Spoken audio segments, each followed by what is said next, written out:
আসসালামু আলাইকুম। আজকে আমি তৈরি করব হারিয়ালি কাবাব। তার জন্য আমি সারা রাত মাংস ম্যারিনেট করে ফ্রিজে রেখে দিয়েছিলাম।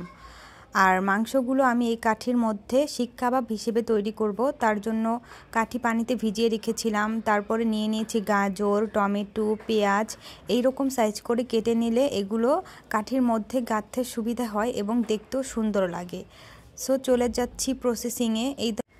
ফার্স্টে আমি কাঠিগুলো পানিতে ভিজিয়ে রেখেছিলাম, কারণ এতে করে আমার সবগুলো যেমন শসা, টমেটো, পেঁয়াজ এগুলো কাঠির মধ্যে ভালোভাবে গেঁথে যাবে, না হলে এগুলো ঢোকাতে সমস্যা হয়। এই জন্য কাঠিগুলো ফার্স্টে পানিতে অনেকক্ষণ ভিজিয়ে রাখতে হবে, তাহলেই একের পর এক ভালোভাবে সুন্দরভাবে এই কাঠিগুলোর মধ্যে থাকবে এবং এগুলো যখন আমি ভাজবো তখনও সমস্যা হবে না। তার জন্যই কাঠিগুলো পানিতে ভিজিয়ে রাখতে হবে। এই তো আমি গাজর, পেঁয়াজ, টমেটো, তারপরে মাংস দিয়ে একের পর এক সবগুলো আমার হারিয়ালি কাবাব তৈরি করে নেব। একের পর এক একটা প্রসেসিং এভাবে দেখলে আপনারা বুঝতে পারবেন। এভাবে তৈরি করলে দেখতে অনেক কালারফুল হয়।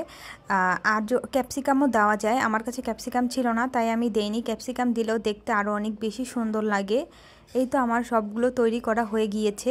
এখন আমি ভাজতে চলে যাব। আমি প্যানে সামান্য তেল দিয়ে এগুলো ব্রাশ করে নিচ্ছি।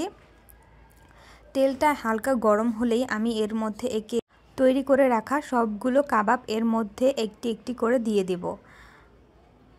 আমি যতগুলো কাবাব তৈরি করেছিলাম সবগুলো একেবারেই দিয়ে দিয়েছি, কারণ আমি যেই প্যানটি নিয়েছিলাম এটা বেশ বড় ছিল আর সবগুলো একেবারেই ভাজতে সুবিধা হচ্ছিল, কারণ বড় প্যান নিলে ভাজতেও সুবিধা হয়।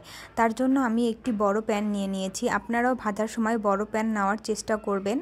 এই তো এক পাশ হয়ে যাওয়ার পরে আমি আরেক পাশ উল্টে দিয়ে তারপর উপর দিয়ে আবার তেল ব্রাশ করে দিচ্ছি, যাতে ভালোভাবে ভাজা হয়। আর এটা ভালোভাবে একটু ভাজা হলেই খেতে মজা লাগে। আর একটু আমি সাইড দিয়ে পোড়া পোড়াও করেছি, কারণ এতে আরও কাবাবটা বেশি টেস্টি হয়ে থাকে।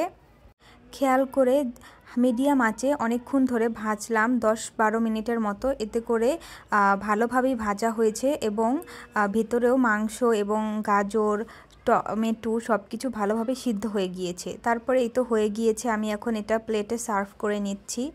আমার সবগুলো হারিয়ালি কাবাব আমি প্লেটের মধ্যে নিয়ে নিয়েছি। আর সাথে আমি তৈরি করেছিলাম পরোটা আর কেটে নিয়েছি শসা। এখন আমি প্লেটে সার্ভ করে নিচ্ছি। ফার্স্টে নিয়ে নিচ্ছি আমি দুটো কাবাব প্লেটের মধ্যে। আর কাবাব নেওয়ার পরেই আমি এর মধ্যে দিয়ে দিচ্ছি পরোটাটা আমরা লাচ্চা পরোটা নিয়েছি, যে কোনো পরোটাই নেওয়া যাবে। পরোটার সাথে কাবাব খেতে বেশি ভালো লাগে। আর নিয়ে নিচ্ছি শসা। এই তো বাড়িতেই তৈরি হয়ে গেল সহজেই রেস্টুরেন্ট স্টাইল হারিয়ালি কাবাব ও পরোটা। এভাবে আপনারাও বাড়িতে তৈরি করে খেতে পারেন। একেবারে রেস্টুরেন্টের মতোই স্বাদ হয়েছিল খেতে, খুবই মজাদার হয়েছিল খেতে। আর আমি এখন মাংস, তারপরে গাজর পরোটার সাথে একেবারে নিয়ে খেয়ে নিচ্ছি। খুবই মজা হয়েছিল।